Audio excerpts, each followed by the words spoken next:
Alright, here's our other Western Star we're working on right here. And these guys ran the transmission out of oil. Yeah, they don't do too good without oil. Here's the valve manifold and hoses. I got all the elbows, but I didn't have enough straights to make the hoses, and I'm not going to get down there till next week sometime anyway. I got too many things going on, but I found a gasket. I got a gasket ordered for this. Might as well pull these hoses, and I'll just blow them all out. We had them plugged. We were just trying to keep crap from getting down in there. But it don't really matter now. We're going to blow them all out.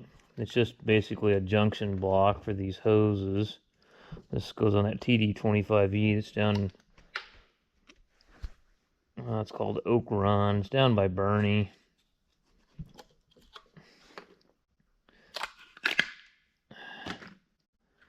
But that gasket should be in, hopefully, early next week. By that time, maybe I'll be getting closer to getting down there and to put it back together. But yeah, we'll blow all this shit out of here and clean it out.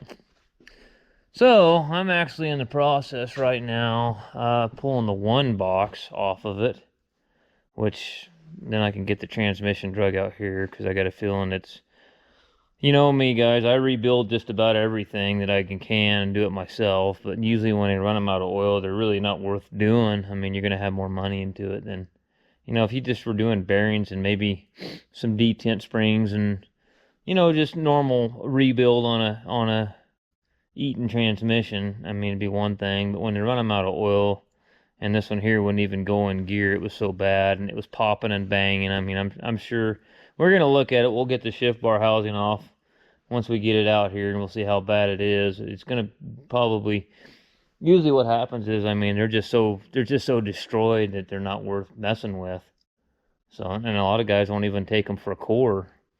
So, which, I mean, just, this guy's young, and he's a good guy, but he's just got a lot of learning to do, you know. And there's things like this you've got to start. When you get out of the truck, you know, he's got drivers, and when you get out of the truck on Friday, you know, or Saturday or whatever, you need to spend the evening checking your fluids and greasing things and looking at things and checking your brakes and your wheel seals and doing stuff like that. A lot of these owner-operators that are log truck drivers, I mean, it's a rough life, and a lot of guys don't like to do it, and I don't blame them. I mean, I like to work. That's me, you know. I've got a good friend of mine, and he don't like that kind of stuff, and that's fine. To each their own, but I don't mind working. And I get to that point myself, you know. I'm not one of them guys that takes a weekend off. I'm just not. I can't stand sitting around the house doing absolutely nothing. But like tomorrow is Sunday, and I've worked. I mean, I've probably put in, I don't know. I know that I put in at least 3 16-hour days this week, and the rest of them were 12s. And it's going to be 6 days a week. And then the 7th day, and it's just like, God, I want to take a day off. You know, I'm tired. I want to get my body and my hands healed up for Monday, so I can do it all over again. So, but, you know, a lot of these guys that are hauling logs, they'll haul logs for 5 days a week, and then Saturday's truck day. They work on their truck. They grease it. They check their brakes, their wheel seals. They adjust their brakes. They open the hood up. If they need belts, they'll change belts. It's just the simple things like that I was trying to explain to this young guy. You know, get you a crescent wrench. I mean, all you need is a 15-inch crescent wrench. Take that half-inch, you know, take that plug out the side of the transmission there. Stick your finger up in there. I don't feel any oil there. I better get a bucket pump and pump some oil in there. You know, it's just simple shit like that. It just saves you thousands. I mean, this is going to cost him, by the time he doesn't haul the loads that he should be hauling, you know, and then the cost of me changing the transmission, putting a clutch in it. I mean, why pull the transmission out and change it out with another one without putting a clutch in it? He's probably going to lose probably $15,000 on this deal, because nobody could pull a fill plug out and check the oil. You know, I'm not running him down, and he knows that. I'm just, it's tough love, buddy, and I know he's listening too. So These are the kind of lessons you learn the hard way, you know. Some guys get a big knot on their head. I've had my lessons learned the hard way too. Okay, life will be much easier with that sucker out of the way. Much easier. Okay.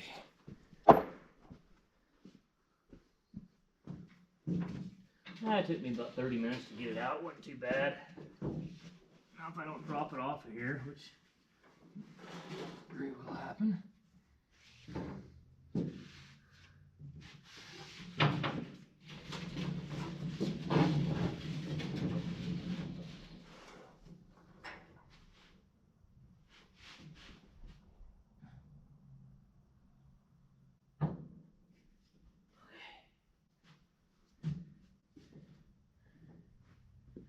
Okay, the one box is out of the way. Yeah, that's a hell of a lot easier and safer than jacking the truck up 10 feet off the ground. Okay, now we can get in here and pull PTO off of it. Go ahead and unplug the... I got another light I'm going to go drag over here and we'll plug in. It'll make this a better experience for everyone. Oh, shoot. Let's get the cooler lines loose. Well, shoot, I grabbed a 1 inch and I sure thought they were going to be 1 inch, but they're 15/16.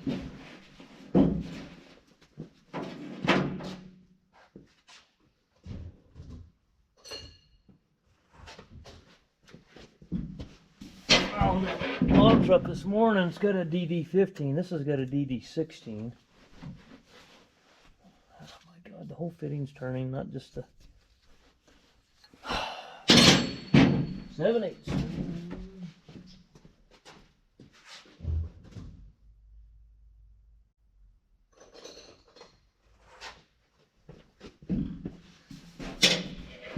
But I completely forgot. I bought a quantity control valve. When these Detroits start idling, you'll hear them surging when they're idling, and they won't throw a check engine light or nothing. Well, what that is the quantity control valve on the pump. So I've got a quantity control valve I bought for his truck a long time ago, and I forgot. I got the EGR cooler changed on it this morning, and I was in a hurry to get down here and start going up. I bet there's no oil going to come out of these cooler lines because there wasn't no oil in the transmission. You won't have to worry about that dribbling on you too much.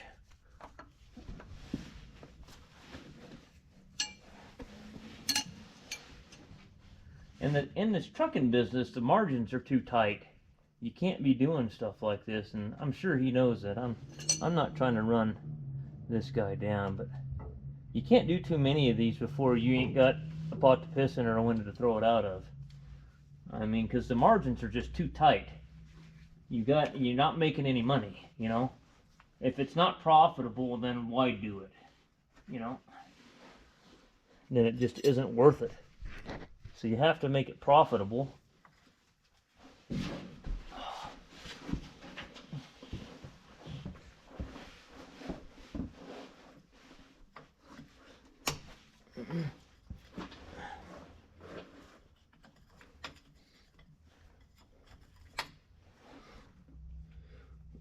You know what I told the guy the other day? I told the guy what my rate was, right? And I hardly ever get anybody complain about my rate. And I had a guy, he wasn't complaining about the rate. He was complaining about me charging mileage on my truck. And I just kind of put it to him like this. I said, well, you know,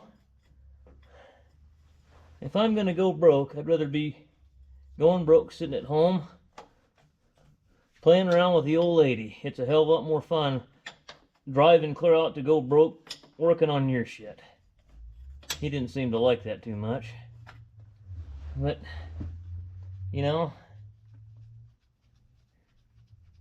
all I'm saying is just, if you're not making anything on it, why do it, you know?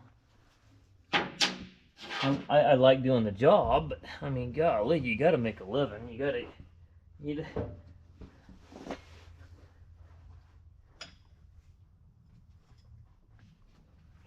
another bolt here somewhere. That one appears to have rattled out of there.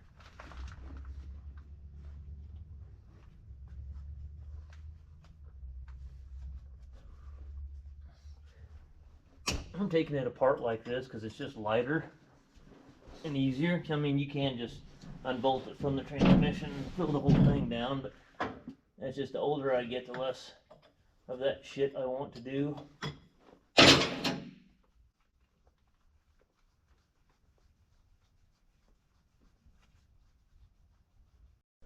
Well, it'll come out of there now, huh?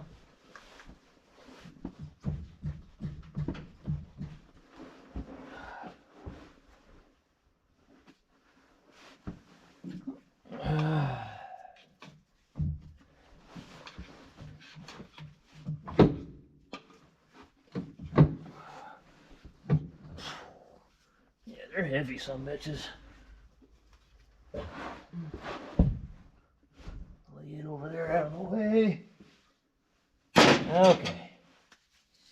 Then get a 9/16, pull the air line off. And then 5/8 and 11/16, start pulling the bolts out of it.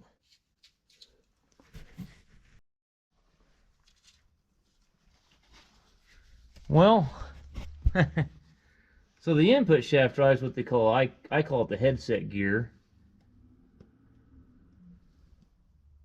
And as you can see, there's absolutely no teeth left on it at all.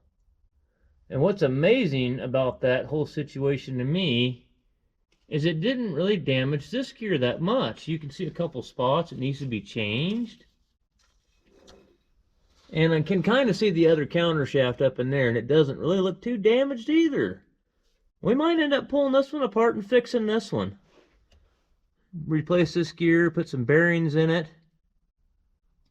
Clean it out real good, put an oil, this should have an oil pump on this one. We'll see. See, it's not near as bad as I thought it was going to be. I thought I was going to see absolute carnage in there, and I'm not really seeing it. So I need to get the caps off that. Let's get the driveline out of the way. Alright, so let's blow some of the shit off the top and pull the shift bar housing off and see if this is going to be worth doing or not. It doesn't really look too bad, but you never know. You might pull the top off and be a horror story.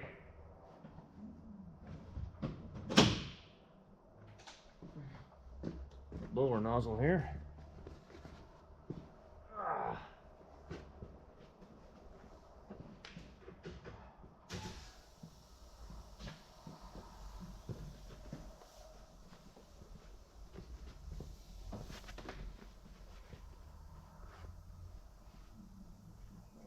Get a new one of those.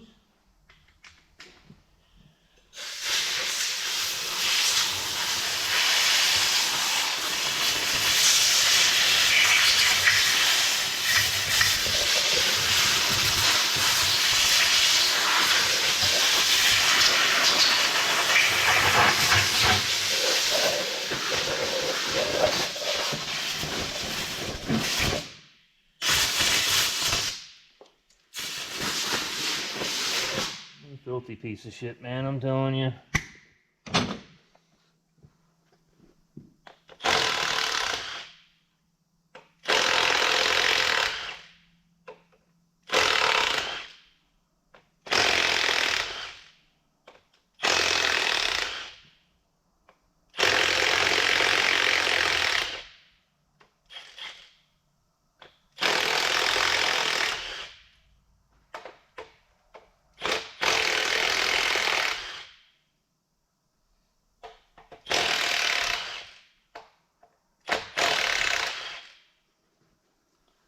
Alright.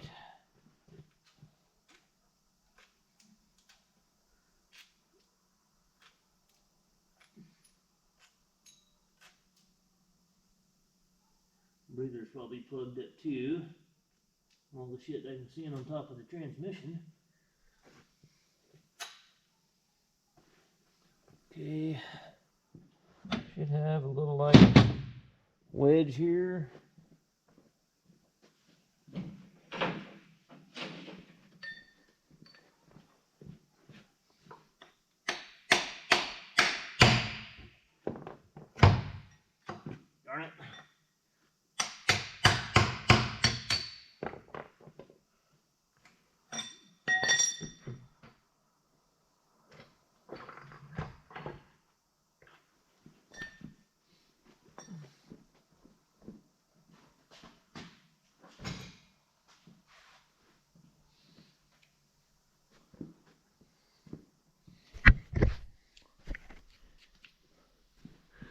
As you can see, this is supposed to be a gear right here.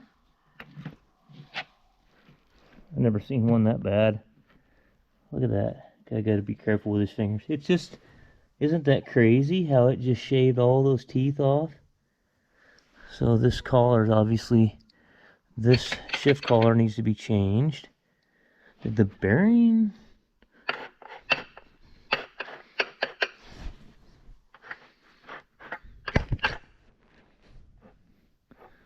Well, you know, there's a bunch of shit in the case, but other than that, really, what's the auxiliary section look like back in here? Man, I think. I mean, I felt the counter shaft turning. I don't see damage too. That gear's scuffed a little bit. Still, I mean, on the main shaft, change this gear here. It's really sharp, really sharp. What is the, what do the counter shafts look like? Obviously, these two gears, you would change these two gears. So 1, 2, 3. I mean, these gears here look great. I guess I'll talk to him. I think this one's completely repairable. It feels good turning there, not hanging up. But obviously, see that gear right there? See all the metal that's embedded itself in the teeth on that gear? So basically, about 4 gears, and you could have a pretty damn good transmission again. Rebearing it, new oil pump, and I think you're going again. So yeah, I've never seen one do that. It's pretty wild, huh?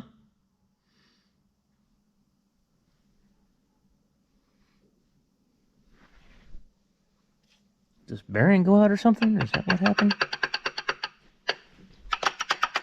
Huh. You see, that's pretty much that gear there. If that gear's not driving, that gear is in mesh with the counter shafts, right? So if that gear there isn't turning, yeah, that's she ain't gonna do much anything.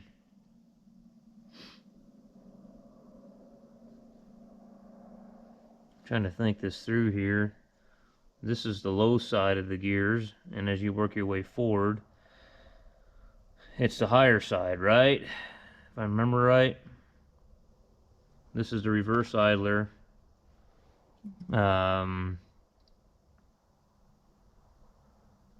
See, the big gear here is driving the small gear on the counter shaft. So that's a low gear ratio. What, right? Am I thinking? No, big gear driving, yeah. Big gear, no, I'm wrong. Little gear driving big gear is a low gear ratio. Big gear driving little gear is a big gear driving little gear is a high gear ratio.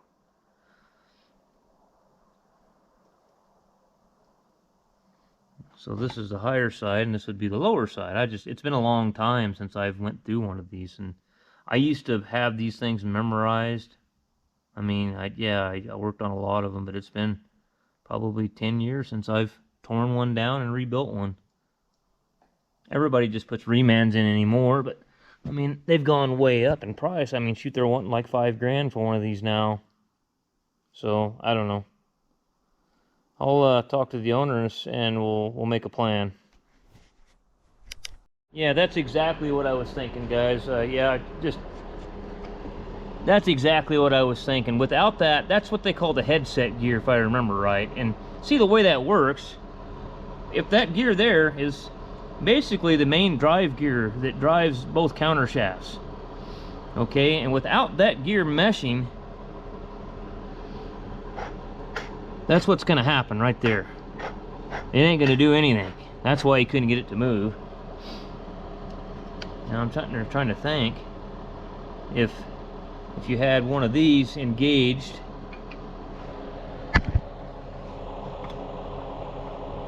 Now, Now, see what I'm saying?